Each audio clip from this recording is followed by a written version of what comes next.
बिस्मिल्लाहिर्रहमानिर्रहीम। नाज़रीन कराम अस्सलाम वालेकुम। किराया लेना है, तनख्वाह लेनी है या कुछ और लेना है, ये फ़ैसला पाकिस्तान और सऊदी अरब के माबैन तो हो चुका होगा, लेकिन ज़ाहिर है अवाम इस काबिल नहीं होते कि उन्हें ऐसे फ़ैसलों से आगाह किया जाए। हो सकता है कि अगले कुछ दिन में इत्तफाक से कहीं से लीक होकर कोई ख़बर हम तक पहुँच जाए, या अब जो वज़ीर आज़म साहब एक दो रोज़ में सऊदी अरब फिर जा रहे हैं आला तरीन सिविल और मिलिट्री हुकाम के साथ, तो शायद कोई ख़बर अवाम को भी देना पसंद कर दें।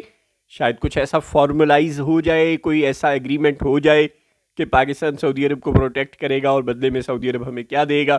अमेरिका को हमने अफ़गानिस्तान पर हमलों के लिए अपनी काफ़ी सारी एयर बेसेस और दीगर अड्डे दिए, बदले में वो हमें पर फुट के हिसाब से कोई किराया दिया करते थे।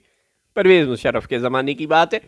लिहाजा जब हम उन्हें कहते थे कि हमने दहशत गर्दी के ख़िलाफ़ जंग में, जो कि तुम्हारी जंग थी हमारी जंग नहीं थी, 60,000 70,000 अब तो खैर लाख से भी शायद ऊपर चली गई हैं, जानें कुर्बान की हैं हमारे सिविल और मिलिट्री के लोगों ने, तो अमेरिका कहता था किराया नहीं लिया, जाने दिए तो फिर क्या करें, तुम यू आर हैवीली पेड।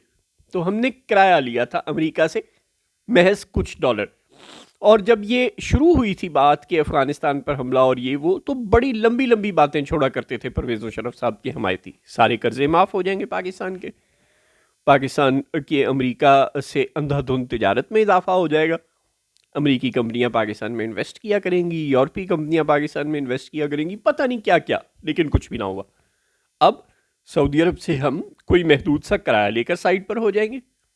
जो सऊदी अरब का हमने थोड़ा बहुत कर्ज देना है, या जो उसने हमारे बैंकों में कुछ अपने फॉरेन करेंसी रिजर्व्स रखे हुए हैं, क्या बस वो हमारे हो जाएंगे? ये 1-2 करोड़ डॉलर और इस तरह के पैसे देकर बस मामला ख़त्म हो जाएगा?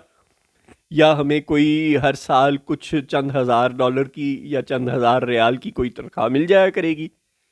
या हम आवाम का सोचेंगे और मुल्क में सऊदी इन्वेस्टमेंट आएगी? फिर कोई MOU हमारे सर में ना मारिएगा, कुछ ऐसा हो कि कोई 4-6 सऊदी फैक्ट्रियां पाकिस्तान में लग जाएं, कोई 4-6 जगह पर सऊदी कोई माइनिंग शुरू कर दें, कुछ ऐसा बड़ा काम जिससे कोई 1 लाख 2 लाख 3 लाख बेरोज़गार पाकिस्तानियों को जॉब्स मिल जाएं, जिससे पाकिस्तान में कोई चंद करोड़ डॉलर की ही सही सरमायाकारी आ जाए।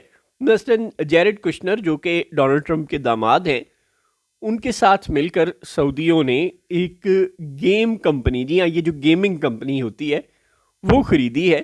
तो सुनते हैं कि 55 बिलियन डॉलर की ख़रीदी है जेरेड कुशनर ने, ट्रंप के दामाद ने और सऊदी अरब ने मिलकर एक 55 बिलियन डॉलर की गेमिंग कंपनी ख़रीदी है। ज़ाहिर है बड़ी कंपनी। तो अगर ये कर सकते हैं सऊदी, तो क्या पाकिस्तान में भी कोई बड़ी इन्वेस्टमेंट कर सकते हैं? क्या हमें भी कोई अरबों डॉलर का मुंह देखने को मिलेगा, या हम फिर चंद टकों पर बिक कर आ जाएंगे?